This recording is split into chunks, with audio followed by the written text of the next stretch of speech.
So, students, in this session, we are going to begin with a very important topic, that is DNA replication, right? So, सब तो पहला ਆਪਾਂ understand करते हैं कि replication की ਹੁੰਦੀ है. As we have already discussed, DNA is a double helical structure, right?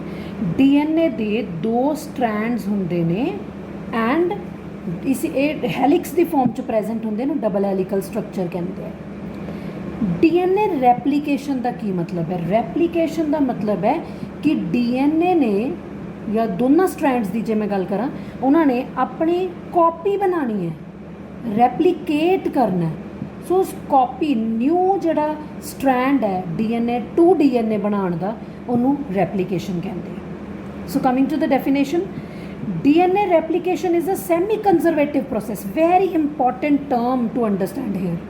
Semi means half, conserve, किसी चीज़ ਨੂੰ conserve करके रखना. Semi conservative means कि ਜਦੋਂ पेरेंट्स ਦੇ suppose पेरेंटल दो strands ने जिन्हां ਦੀ ਅੱਗੇ replication होनी है तो 4 daughter strands बनने ने. Semi conservative means 50% parental characters as such ਅੱਗੇ ਜਾਣਗੇ, ਜਾਂ ਤੁਸੀਂ ਇਹ ਕਹਿ ਲਓ 50% ओल्ड स्ट्रैंड ਹੋਣਗੇ ਜਿਹੜੇ ਨਵੇਂ स्ट्रैंड ਬਣਨਗੇ ਉਹਨਾਂ 'ਚ, ਤੇ 50% ਨਿਊ ਹੋਣਗੇ. Semi means half. Semi. So semi conservative process है in which parental strand serves as a template. Parent strand template की तरह काम करते, ਉਹਦਾ मतलब है कि उस सारी इन्फॉर्मेशन स्टोर है ਜਿਹਦੇ ਤੋਂ ਫਿਰ ਨਵਾਂ ਡਾਟਰ ਸਟ੍ਰੈਂਡ बनना है. एंड ਜਿਹੜਾ न्यू स्ट्रैंड बनेगा that will be complementary. Complementary का मतलब ਅਸੀਂ वाटसन एंड क्रिक मॉडल च पढ़िया आ कि जे एक स्ट्रैंड च ए है तो दूजे च टी, अगर एक च टी है दूजे च ए, अगर एक च सी है दूजे च जी, अगर एक च जी है तो दूजे च सी, right. It is called semi conservative. Again वही गल आ गई, because each daughter DNA molecule is a hybrid. जेडे डॉटर DNA बननगे वो हाइब्रिड होंगे, one parental strand one new strand. मैं अगेन रिपीट कर दी हाँ कि DNA replication is semi conservative. ਇਹਦਾ मतलब ये है कि सपोज ਅਸੀਂ DNA ਦੇ ਦੋ ਸਟ੍ਰੈਂਡਸ ਲੈਣੇ ਜਿਨ੍ਹਾਂ ਤੋਂ ਅੱਗੇ ਫਿਰ ਡਾਟਰ ਸਟ੍ਰੈਂਡਸ ਬਣਨੇ ਨੇ, ਤਾਂ ਕਹਿੰਦਾ ਜਿਹੜੇ ਡਾਟਰ ਸਟ੍ਰੈਂਡ ਬਣਨੇ ਨੇ ਹਾਈਬ੍ਰਿਡ ਹੋਣਗੇ. ਮੀਨਸ ਵਨ ਸਟ੍ਰੈਂਡ ਇਹਦੇ 'ਚ ਨਿਊ ਬਣੇਗਾ ਤੇ ਵਨ ਪੈਰੈਂਟਲ ਹੋਏਗਾ. ਠੀਕ ਹੈ. ਫॉर एग्जांपल मैं ਤੁਹਾਨੂੰ ਦੱਸਦੀ ਹਾਂ, suppose these are the two strands of DNA. ਦੋਨੋਂ ਸਟ੍ਰੈਂਡ ਸੈਪਰੇਟ ਹੁੰਦੇ ਤਾਂ ਹੀ ਰੈਪਲੀਕੇਸ਼ਨ ਹੁੰਦੀ ਹੈ, ਅਸੀਂ ਅੱਗੇ ਪੜਾਂਗੇ. और हौली हौली सैपरेट होंगे. मैं वैसे ही अलग अलग फटाफट करके दिखा दे. दो strands, these are the parental strands, इन्हों तो दो नवे स्ट्रैंड्स बन गए. तो जोड़े डॉटर स्ट्रैंड बने उन्होंने एक पेरेंट का स्ट्रैंड सी तो एक न्यू स्ट्रैंड है. तो फिर की कहते हैं सैमी कंजरवेटिव, राइट. उस तो बाद before starting with the mechanism of DNA replication, first of all दो एक्सपेरीमेंट्स जोड़े साइंटिस्ट ने किए, वो किस चीज़ ਲਈ या ਕਾਹਦੇ ਲਈ एक्सपेरिमेंट सी to prove that DNA replication is semi conservative, right. So DNA replication ਨੂੰ सैमी कंजरवेटिव प्रूव ਕਰਨ ਲਈ दो अलग अलग साइंटिस्ट ने, दो ग्रुप ऑफ साइंटिस्ट ने एक्सपेरिमेंट्स किए, ਜਿਹੜੇ एक्सपेरिमेंट ਹੁਣ ਅਸੀਂ रीड ਕਰਾਂਗੇ to prove that DNA replication is semi conservative. Mean ਜਿਹੜੇ ਡਾਟਰ ਦੇ ਸਟ੍ਰੈਂਡ ਬਣਦੇ ਨੇ ਉਹਨਾਂ 'ਚ ਇੱਕ ਪੇਰੈਂਟ ਦਾ ਹੁੰਦਾ ਤੇ ਇੱਕ ਨਿਊ ਹੁੰਦਾ, ਰਾਈਟ. So बच्चे first experiment to prove that DNA replication is semi-conservative was done by Matthew Michelson and Franklin Stahl in 1958, right.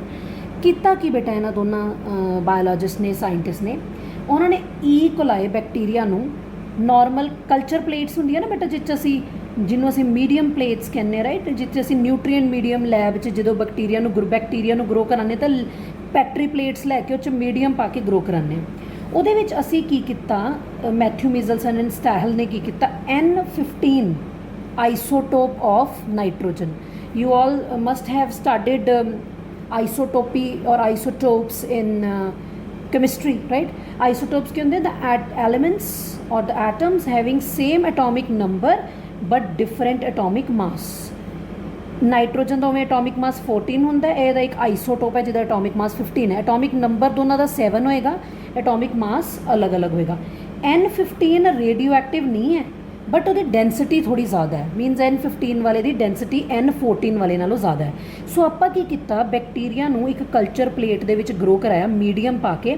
तो वो क्योंकि ऑबवियसली बैक्टीरिया नूं ग्रो करने लिए उन्हें जी नाइट्रोजन लैनी वो मीडियम तो लैनी है, आपां N15 नाइट्रोजन पाई, N14 नहीं पाई. ਤਾਂ ਉਹਦੇ ਕੋਲ ਸਿਰਫ N15 ਹੀ ਕੰਜ਼ਿਊਮ ਕਰਨ ਲਈ, ਤਾਂ ਬੈਕਟੀਰੀਆ N15 ਲਈ ਜਾਏਗਾ, ਤਾਂ ਬੈਕਟੀਰੀਆ ਦੇ ਵਿੱਚ ਜਿਹੜਾ ਉਹਦਾ ਪਾਰਟ ਬਣ ਜਾਏਗਾ N15 ਉਹਦੇ 'ਚ ਇਨਕੋਰਪੋਰੇਟ ਹੋ ਜਾਏਗਾ ਬੈਕਟੀਰੀਆ 'ਚ, ਠੀਕ ਹੈ। ਫਿਰ ਕੀ ਕੀਤਾ, ਇਸ ਚੀਜ਼ ਨੂੰ ਉਹਨੇ ਕਾਫੀ ਜਨਰੇਸ਼ਨਸ ਲਈ ਰਿਪੀਟ ਕੀਤਾ। ਕਾਫੀ ਜਨਰੇਸ਼ਨ ਦੇ ਵਿੱਚ ਰਿਪੀਟ ਕਰਨ ਦਾ ਮਤਲਬ ਹੈ ਕਿ ਉਹਦੇ ਹੁਣ ਬੈਕਟੀਰੀਆ ਦੇ DNA ਦੇ ਵਿੱਚ ਨਾਈਟ੍ਰੋਜਨ N15 ਵਾਲਾ ਇਨਕੋਰਪੋਰੇਟ ਹੋ ਚੁੱਕਾ ਹੈ।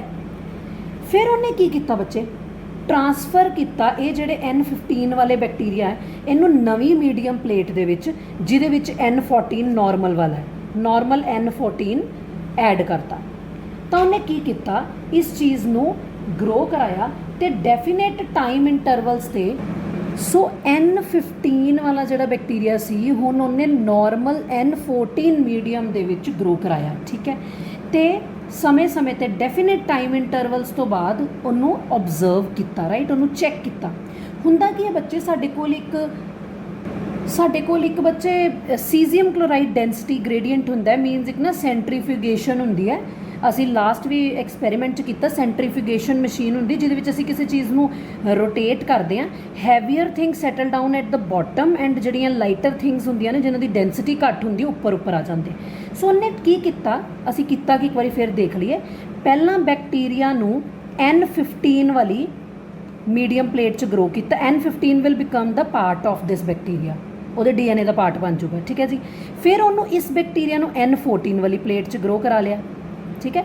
ਉੱਪਰ ਲਿਖਣਾ ਹੈ ਕਿਉਂਕਿ ਮੋਲੈਕੂਲਰ weight ਹੈ, ਐਟੋਮਿਕ weight ਹੈ। N14 ਵਾਲੀ ਪਲੇਟ 'ਚ ਗਰੋ ਕਰਾਤਾ। ਤਾਂ ਬੱਚੇ ਹੁੰਦਾ ਕੀ ਹੈ, ਹੁਣ ਉਹਨੇ ਓਬਜ਼ਰਵ ਕੀਤਾ ਕੁਝ ਟਾਈਮ ਬਾਅਦ, ਜਦੋਂ ਉਹਨੇ N15 ਵਾਲੇ DNA ਨੂੰ ਸੈਂਟਰੀਫਿਊਜ ਕੀਤਾ ਸੀ ਤਾਂ ਜਿਹੜੀ ਪੈਲੇਟ ਜਾਂ ਜਿਹੜੀ ਤੁਸੀਂ ਕਹਿ ਲਓ ਇੱਕ ਬੈਂਡ ਬਣਿਆ, ਪੈਲੇਟ ਬਣੀ, ਉਹ ਨੀਚੇ ਬਣੀ। ਦੇਖੋ ਸਭ ਤੋਂ ਨੀਚੇ ਬਣੀ N15 ਹੈਵੀ ਸੀ ਕਿਉਂਕਿ N15 ਇੱਕ ਹੈਵੀ ਆਈਸੋਟੋਪ ਹੈ, ਠੀਕ ਹੈ ਜੀ। ਉਸ ਤੋਂ ਬਾਅਦ ਜਦੋਂ ਉਹਨੇ ਉਸੇ N15 ਵਾਲੇ ਬੈਕਟੀਰੀਆ ਨੂੰ N14 'ਚ ਗਰੋ ਕਰਾਇਆ ਸੀ, 20 ਮਿੰਟਸ ਬਾਅਦ ਉਹਨੇ ਜਦੋਂ ਦੁਬਾਰਾ ਉਹਨੂੰ ਸੀਜ਼ੀਅਮ ਕਲੋਰਾਈਡ ਡੈਂਸਿਟੀ ਗ੍ਰੇਡੀਐਂਟ ਵਾਲੇ ਸੈਂਟਰੀਫਿਊਜ ਮਸ਼ੀਨ 'ਚ ਘੁਮਾਇਆ ਤਾਂ ਉਹਨੇ ਦੇਖਿਆ ਜਿਹੜਾ ਹੁਣ ਬੈਂਡ ਬਣਿਆ ਬੱਚੇ N15 ਵਾਲੇ ਬੈਂਡ ਤੋਂ ਥੋੜ੍ਹਾ ਉੱਤੇ ਬਣਿਆ। ਦੇਖੋ ਉੱਪਰ ਆ ਗਿਆ ਨਾ, ਕਿਉਂ? ਕਿਉਂਕਿ N15 ਹੈਵੀ ਆਈਸੋਟੋਪ ਸੀ। ਜਦੋਂ ਇਹਦੀ ਰੈਪਲੀਕੇਸ਼ਨ ਹੋਈ N15 ਵਾਲੇ ਦੀ ਨਵੇਂ ਮੀਡੀਅਮ 'ਚ N14 ਵਾਲੇ 'ਚ, ਤਾਂ ਜਿਹੜੇ ਦੋ ਪੈਰੈਂਟਲ ਸਟ੍ਰੈਂਡ N15 ਵਾਲੇ ਸੀਗੇ, ਦੇਖੋ ਉਹ ਸੈਪਰੇਟ ਹੋਏ। ਇਹ N15 ਵਾਲੇ ਸਟ੍ਰੈਂਡਸ ਨੇ, ਠੀਕ ਹੈ ਜੀ। N15 ਵਾਲੇ ਸਟ੍ਰੈਂਡ ਦੀ ਜਦੋਂ ਕਾਪੀ ਬਣੀ, ਦੋ ਨਵੇਂ ਸਟ੍ਰੈਂਡ ਬਣੇ, ਠੀਕ ਹੈ। ਇਹ N15 ਵਾਲਾ ਸੀਗਾ, ਸਮਝ ਲਓ ਇਹ ਵੀ N15 ਵਾਲਾ ਸੀ। ਜਿਹੜੇ ਦੋ ਨਵੇਂ ਬਣੇ ਉਹ ਕਿਹੜੇ ਬਣੇ? N14 ਵਾਲੇ। ਤਾਂ ਹੁਣ ਜਿਹੜੀ ਡੈਂਸਿਟੀ ਹੈ ਉਹ 15 ਵਾਲੇ ਨਾਲੋਂ, ਇਹ ਹਾਈਬ੍ਰਿਡ ਬਣ ਗਿਆ, 15 ਵਾਲੇ ਨਾਲੋਂ ਘੱਟ ਹੈ ਡੈਂਸਿਟੀ। ਤਾਂ ਜਿਹੜਾ ਬੈਂਡ ਜਾਂ ਜਿਹੜੀ ਉਹ ਚੀਜ਼ ਪੈਲੇਟ ਬਣੀ ਥੋੜੀ ਉੱਤੇ ਬਣੀ।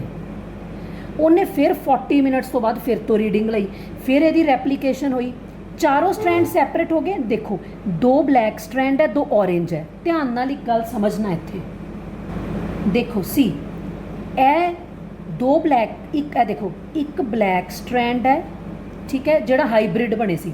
ਦਿਸ ਇਜ਼ ਵਨ ਔਰੇਂਜ ਸਟ੍ਰੈਂਡ, ਠੀਕ ਹੈ, one black strand, one orange strand, ਠੀਕ ਹੈ ਜੀ।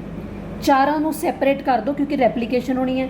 ਆ ਦੇਖੋ ਦੋ ਬਲੈਕ, ਠੀਕ ਹੈ ਜੀ, these are two orange, okay. ਹੁਣ ਜਿਹੜੇ ਮੀਡੀਅਮ ਜੇ ਵਾਲਾ ਬੈਕਟੀਰੀਆ ਗਰੋ ਕਰ ਰਿਹਾ ਉਹ N14 ਵਾਲਾ ਹੈ, ਨਾਰਮਲ ਵਾਲਾ। ਮੈਂ N14 ਵਾਲੇ ਨੂੰ ਔਰੇਂਜ ਨਾਲ ਡਰਾ ਕਰਦੀ ਹਾਂ, ਠੀਕ ਹੈ ਜੀ। ਐਲੋ ਇਹਦੀ ਰੈਪਲੀਕੇਸ਼ਨ ਹੋਈ, ਇਹਦੀ ਵੀ ਰੈਪਲੀਕੇਸ਼ਨ ਹੋਈ, ਇਹਦੀ ਵੀ ਰੈਪਲੀਕੇਸ਼ਨ ਹੋਈ, ਇਹਦੀ ਵੀ ਰੈਪਲੀਕੇਸ਼ਨ ਹੋਈ। ਜੇ ਤੁਸੀਂ ਧਿਆਨ ਨਾਲ ਦੇਖੋ ਫਿਰ ਤੋਂ ਹੀ ਗੱਲ, ਜਿਹੜੇ ਵੀ ਵਿੱਚ ਸਟ੍ਰੈਂਡ ਬਣੇ, ਇਹ ਦੇਖੋ ਇਹ N14 ਵਾਲੇ ਆ, ਤੇ ਜਿਹੜੇ N15 ਵਾਲੇ ਮੈਂ ਬਲੈਕ ਬਣਾਏ ਸੀ ਉਹਦੇ ਨਾਲ ਵੀ ਕਿਹੜੇ ਬਣੇ? ਹਾਈਬ੍ਰਿਡ 'ਚ N14 N15। ਸੋ ਇਹਦੇ ਤੋਂ ਸਾਨੂੰ ਕੀ ਪਤਾ ਲੱਗਦਾ? DNA ਰੈਪਲੀਕੇਸ਼ਨ ਸੈਮੀ ਕੰਜ਼ਰਵੇਟਿਵ ਹੈ, ਮੀਨਸ ਇੱਕ ਪੈਰੈਂਟਲ ਸਟ੍ਰੈਂਡ ਹੁੰਦਾ ਤੇ ਇੱਕ ਨਿਊ ਸਟ੍ਰੈਂਡ ਫਾਰਮ ਹੁੰਦਾ। ਤੇ ਜਦੋਂ ਉਹਨੇ ਫਿਰ ਉਹਨੂੰ ਡੈਂਸਿਟੀ ਗ੍ਰੇਡੀਐਂਟ 'ਚ ਘੁਮਾਇਆ ਤਾਂ ਦੇਖੋ N14 ਵਾਲਾ ਲਾਈਟ, ਆ ਦੇਖੋ ਜਿਹੜੇ ਤਾਂ N14 ਵਾਲੇ ਔਰੇਂਜ ਵਾਲੇ ਦੋ ਸੀਗੇ, ਇਹ ਸਭ ਤੋਂ ਹਲਕੇ ਆ ਨਾ N14 ਵਾਲੇ, ਇਹਨੇ ਸਭ ਤੋਂ ਉੱਤੇ ਬੈਂਡ ਬਣ ਗਿਆ।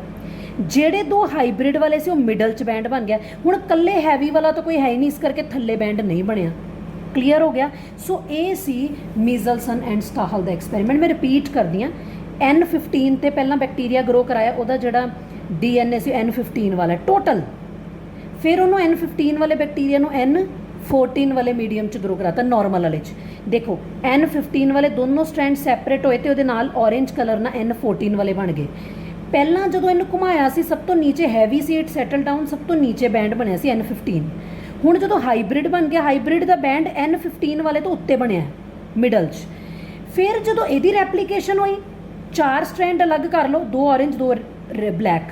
ਹੁਣ ਜਦੋਂ ਉਹਨੂੰ N14 ਵਾਲੇ ਮੀਡੀਅਮ 'ਚ ਆਪਾਂ ਗਰੋ ਕਰਾ ਰਹੇ ਹਾਂ, 2 ਔਰੇਂਜ 2 ਬਲੈਕ ਤੋਂ ਜਿਹੜੇ ਨਵੇਂ ਬਣੇ, ਇਹ ਵਾਲੇ ਦੋਨੋਂ ਹੀ ਲਾਈਟ, ਜਿਹੜੇ ਬਿਲਕੁਲ ਲਾਈਟ ਹੈ ਉਹਦਾ ਬੈਂਡ ਸਭ ਤੋਂ ਉੱਪਰ ਹੈ N14, ਜਿਹੜੇ ਹਾਈਬ੍ਰਿਡ ਨੇ ਉਹਦਾ ਬੈਂਡ ਮਿਡਲ 'ਚ ਹੈ, ਜਿਹੜੇ ਸਭ ਤੋਂ ਥੱਲੇ ਉਹਦਾ ਤਾਂ ਬਣਿਆ ਨਹੀਂ ਕਿਉਂਕਿ N15 ਵਾਲਾ ਹੁਣ ਕੋਈ ਵੀ ਨਹੀਂ ਰਹਿ ਗਿਆ। ਸੋ ਇੱਥੋਂ ਸਾਨੂੰ ਪਤਾ ਲੱਗਦਾ DNA replication is semi conservative, ਕਿ ਜਿਹੜੇ ਨਿਊ ਸਟ੍ਰੈਂਡ ਬਣਦੇ ਨੇ 2, ਉਹਨਾਂ 'ਚ ਇੱਕ ਪੇਰੈਂਟ ਦਾ ਸਟ੍ਰੈਂਡ ਹੁੰਦਾ ਤੇ ਇੱਕ ਨਿਊ ਸਟ੍ਰੈਂਡ ਹੁੰਦਾ। ਸੋ ਬੱਚੇ ਇੱਕ ਹੋਰ experiment, similar experiment Taylor et al ਨੇ ਕੀਤਾ ਬੇਟਾ। This ETAL et al means co-workers. So Taylor and ਉਹਦੇ ਨਾਲ ਦੇ ਜਿਹੜੇ ਕੋ-ਵਰਕਰ ਸੀਗੇ, ਇਹ 1958 ਦੇ ਵਿੱਚ ਉਹਨਾਂ ਨੇ ਸਿਮਿਲਰ, ਜਿਵੇਂ ਹੁਣ ਆਪਾਂ ਮੈਥਿਊ ਮਿਜ਼ਲਸਨ ਤੇ ਸਟਾਹਲ ਦਾ ਐਕਸਪੈਰੀਮੈਂਟ ਪੜ੍ਹ ਕੇ ਆਏ, ਉਹਨੇ ਸਿਮਿਲਰ ਇੱਕ ਐਕਸਪੈਰੀਮੈਂਟ ਪਰਫਾਰਮ ਕੀਤਾ ਔਨ ਪਲਾਂਟ ਵਿਸ਼ੀਆ ਫੇਬਾ। ਠੀਕ ਹੈ ਜੀ। ਉਹਨੇ ਕੀ ਕੀਤਾ, ਇਸ ਪਲਾਂਟ ਦੀਆਂ ਜੜ੍ਹਾਂ ਨੂੰ ਪਹਿਲਾਂ ਜਿਸ ਮੀਡੀਅਮ 'ਚ ਗਰੋ ਕਰਾਇਆ, ਜਿੱਥੇ ਗਰੋ ਕਰਾਇਆ ਉੱਥੇ ਉਹਨੇ ਉਹਦੀਆਂ ਰੂਟਸ ਨੂੰ ਥਾਇਮੇਡੀਨ, ਬੱਚੇ ਪਹਿਲਾਂ ਇੱਕ ਇੱਥੇ ਨਾ ਬੜੀ ਇੰਪੋਰਟੈਂਟ ਗੱਲ ਅੰਡਰਸਟੈਂਡ ਕਰ ਲਓ, ਜਿਹੜੇ ਆਪਾਂ ਨਾਈਟ੍ਰੋਜਨ ਬੇਸਿਸ ਪੜ੍ਹਦੇ ਆ ਰਹੇ ਹਾਂ ਨਾ ਇਸ ਚੈਪਟਰ 'ਚ, ਐਡੇਨਿਨ, ਗੁਆਨਿਨ, ਐਡੇਨਿਨ AG, ਐਡੇਨਿਨ, ਗੁਆਨਿਨ, CUT, ਸਾਈਟੋਸਿਨ, ਯੂਰਾਸਿਲ, ਯੂਰਾਸਿਲ ਤਾਂ ਕੱਢ ਦਿਓ ਕਿਉਂਕਿ RNA 'ਚ ਹੁੰਦਾ, ਆਪਾਂ DNA ਦੀ ਗੱਲ ਕਰੇ, ਤੇ ਥਾਇਮੀਨ। ਬੱਚੇ ਜਿਹੜੇ ਨਾਈਟ੍ਰੋਜਨ ਬੇਸਿਸ ਹੈ ਨਾ, ਪਿਊਰੀਨਸ, ਪਾਇਰਾਮਿਡੀਨਸ, ਪਿਊਰੀਨਸ AG, ਪਾਇਰਾਮਿਡੀਨ CT, ਉਹ CT ਜਿਹੜਾ ਨਾ ਥਾਇਮੀਨ ਹੈ। ਤੇ ਜੇ ਮੈਂ ਸੋ ਬੱਚੇ ਆਪਾਂ ਕਰ ਰਹੇ ਸੀ ਕਿ ਹਾਈਡਰੋਜਨ ਦੇ 3 ਆਈਸੋਟੋਪਸ ਹੁੰਦੇ ਨੇ ਵਿਦ ਐਟੋਮਿਕ ਮਾਸ 1 2 3। 1 ਵਾਲਾ ਪ੍ਰੋਟੀਅਮ, 2 ਵਾਲਾ ਡਿਊਟੀਰੀਅਮ, 3 ਵਾਲਾ ਟ੍ਰੀਟੀਅਮ, ਰਾਈਟ। ਟ੍ਰੀਟੀਅਮ ਇਹ ਰੇਡੀਓ ਐਕਟਿਵ ਹੈ। ਇੱਥੇ ਟ੍ਰੀਟੀਅਮ ਵਾਲਾ ਥਾਇਮੇਡੀਨ ਯੂਜ਼ ਕੀਤਾ। ਥਾਇਮੇਡੀਨ ਕੀ ਹੈ? ਦੇਖੋ, ਥਾਇਮੀਨ ਤਾਂ ਤੁਹਾਨੂੰ ਪਤਾ ਹੈ, ਐਡੇਨਿਨ, ਗੁਆਨਿਨ, ਸਾਈਟੋਸਿਨ, ਯੂਰਾਸਿਲ, ਥਾਇਮੀਨ। ਪਾਇਰਾਮਿਡੀਨ ਹੈ ਨਾ, ਜਿਹੜੇ ਆਪਾਂ ਨਾਈਟ੍ਰੋਜਨ ਬੇਸ 'ਚ ਪੜ੍ਹ ਕੇ। ਥਾਇਮੇਡੀਨ ਕੀ ਹੈ? ਜਦੋਂ ਥਾਇਮੀਨ ਤੇ ਰਾਈਬੋਜ਼ ਸ਼ੂਗਰ, ਜਦੋਂ ਥਾਇਮੀਨ ਤੇ ਰਾਈਬੋਜ਼, ਡੀਆਕਸੀ ਰਾਈਬੋਜ਼ ਸ਼ੂਗਰ ਜੁੜ ਜਾਂਦੇ ਨੇ ਤਾਂ ਜਿਹੜਾ ਬਣ ਜਾਂਦਾ ਨਾ, ਉਹਨੂੰ ਥਾਇਮੇਡੀਨ ਕਹਿੰਦੇ ਜਾਂ ਡੀਆਕਸੀ ਥਾਇਮੇਡੀਨ। ਮੈਂ ਰਿਪੀਟ ਕਰਦੀ ਹਾਂ, you all must have heard thymine, adenine, guanine, cytosine, uracil, thymine. ਇਹ ਤਾਂ ਉਹ ਹੋ ਗਏ ਨਾਈਟ੍ਰੋਜਨ ਬੇਸਿਸ, ਪਿਊਰੀਨਸ ਤੇ ਪਾਇਰਾਮਿਡੀਨਸ। ਥਾਇਮੇਡੀਨ ਕੀ ਹੈ? ਜਦੋਂ ਥਾਇਮੀਨ ਇੱਕ ਪਿਰਾਮਿਡੀਨ ਹੈ, ਉਹ ਡੀਆਕਸੀ ਰਾਈਬੋਜ਼ ਸ਼ੂਗਰ ਨਾਲ ਜੁੜਦਾ ਤਾਂ ਉਦੋਂ ਉਹਨੂੰ ਕਹਿੰਦੇ ਨੇ ਡੀਆਕਸੀ ਥਾਇਮੇਡੀਨ ਜਾਂ ਕੱਲਾ ਥਾਇਮੇਡੀਨ ਵੀ ਕਹਿ ਸਕਦੇ ਹਾਂ। ਸੋ ਚਲੋ ਮੰਨ ਕੇ ਚੱਲੋ ਇਹ ਇੱਕ ਨਾਈਟ੍ਰੋਜਨ ਬੇਸ ਹੈ ਜਾਂ ਨਾਈਟ੍ਰੋਜਨ ਬੇਸ ਪਲੱਸ ਸ਼ੂਗਰ ਹੈ, ਤੇ ਉਹਨੂੰ ਤੁਸੀਂ ਲੇਬਲ ਕੀਤਾ ਵਿਦ ਟ੍ਰੀਟੀਅਮ H3, ਹਾਈਡਰੋਜਨ ਦਾ 3 ਐਟੋਮਿਕ ਮਾਸ ਵਾਲਾ ਆਈਸੋਟੋਪ ਨਾਲ ਲੇਬਲ ਕਰਤਾ। ਇੱਥੋਂ ਤੱਕ ਕਲੀਅਰ ਹੋ ਗਿਆ। ਤਾਂ ਉਹਨੇ ਕੀ ਕੀਤਾ, ਵਿਸ਼ੀਆ ਫੈਬਾ ਪਲਾਂਟ, ਜਿਹਨੂੰ ਫੈਬਾ ਬੀਨਸ ਵੀ ਕਹਿੰਦੇ ਆ, ਉਹਦੀਆਂ ਜੜ੍ਹਾਂ ਦੇ ਵਿੱਚ ਆਹ ਵਾਲੀ ਲੇਬਲਿੰਗ ਕਰਤੀ, ਰੇਡੀਓ ਐਕਟੀਵਿਟੀ ਦਿੱਤੀ। ਸੋ ਇਹਨੂੰ ਮੈਂ ਔਰੇਂਜ ਕਲਰ ਨਾਲ ਡਰੋ ਕਰਤਾ, ਮੀਨਸ ਉਹਦਾ ਜਿਹੜਾ ਜੈਨੇਟਿਕ ਮਟੀਰੀਅਲ ਹੈ ਉਹ ਲੇਬਲਡ ਹੋ ਗਿਆ। ਫਿਰ ਉਹਨੇ ਕੀ ਕੀਤਾ, ਇਸ ਜਿਹੜਾ ਪਲਾਂਟ ਹੈ ਉਹਦੀ ਜੜ੍ਹਾਂ ਨੂੰ ਨਾਰਮਲ ਵਾਲਾ ਮੀਡੀਅਮ ਦੇਤਾ, ਜਿਹਦੇ ਵਿੱਚ ਨਾਰਮਲੀ ਤੁਸੀਂ ਕਹਿ ਲਓ ਲੇਬਲਡ ਨਹੀਂ, ਨਾਰਮਲ ਥਾਇਮੇਡੀਨ ਸੀਗਾ। ਠੀਕ ਹੈ ਜੀ। ਪਹਿਲਾਂ ਰੇਡੀਓ ਐਕਟਿਵ ਕੈਮੀਕਲ ਦੇਤਾ, ਫਿਰ ਰੇਡੀਓ ਐਕਟਿਵ ਕੈਮੀਕਲ ਕੱਢਿਆ, ਨਾਰਮਲ ਵਾਲਾ ਨਾਨ ਰੇਡੀਓ ਐਕਟਿਵ ਕੈਮੀਕਲ ਦੇਤਾ। ਤਾਂ ਫਸਟ ਜਨਰੇਸ਼ਨ ਤੋਂ ਬਾਅਦ ਉਹਨੇ ਕੀ ਦੇਖਿਆ, ਓਬਵੀਅਸਲੀ ਰੈਪਲੀਕੇਸ਼ਨ ਹੋਣੀ, 2 ਸਟ੍ਰੈਂਡ ਨੇ, ਇਹ ਇੱਕ ਸਟ੍ਰੈਂਡ ਇੱਧਰ ਔਰੇਂਜ ਹੈ, ਇੱਕ ਸਟ੍ਰੈਂਡ ਇੱਧਰ ਔਰੇਂਜ। ਇਹਦੇ ਤੋਂ ਜਿਹੜਾ ਨਵਾਂ ਸਟ੍ਰੈਂਡ ਬਣਿਆ ਉਹ ਅਨਲੇਬਲਡ ਹੈ, ਕਿਉਂਕਿ ਜਿਹੜਾ ਹੁਣ ਮੀਡੀਅਮ ਉਹਦੀ ਜੜ੍ਹਾਂ ਨੂੰ ਮਿਲਿਆ ਉਹ ਨਾਰਮਲ ਵਾਲਾ ਹੋ ਗਿਆ। ਫਿਰ ਸੈਕਿੰਡ ਜਨਰੇਸ਼ਨ ਉਹਨੇ ਕੁਝ ਟਾਈਮ ਬਾਅਦ ਓਬਜ਼ਰਵ ਕੀਤੀ, ਆ ਦੇਖੋ ਇਹਦੇ 2 ਬਣ ਜਾਣੇ ਆ ਫਰਦਰ ਸਟ੍ਰੈਂਡਸ, ਇੱਕ ਔਰੇਂਜ ਵਾਲਾ, ਇੱਕ ਕੱਲਾ ਵਾਈਟ ਵਾਲਾ, ਇਹਦਾ ਵੀ ਇੱਕ ਔਰੇਂਜ ਇੱਕ ਵਾਈਟ।